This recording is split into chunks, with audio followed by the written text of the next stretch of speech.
Welcome back to the uKnowva HRMS course. In this video, we will learn how to raise a resource requisition form in uKnowva HRMS. Let's get started. To begin, go to the side navigation panel and click on the recruitment menu. From the list of submenus, select the resource requisition form submenu. This will redirect you to a new page where you can fill in the details required to raise a new resource request.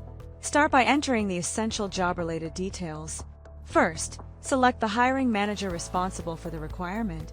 Then, enter the job title and specify the number of positions required for this role.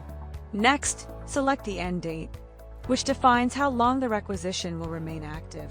After that, choose the branch location where the selected candidate will be deployed. These details help approvers and recruiters clearly understand the hiring requirement and its urgency.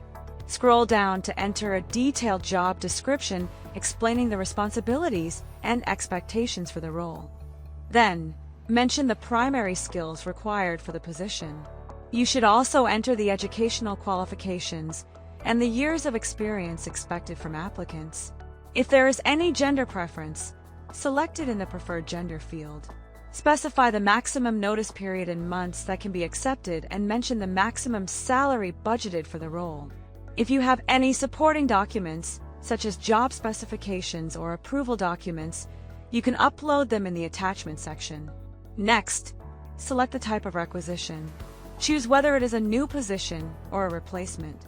If you select replacement, an additional field will appear where you need to mention the name of the employee being replaced.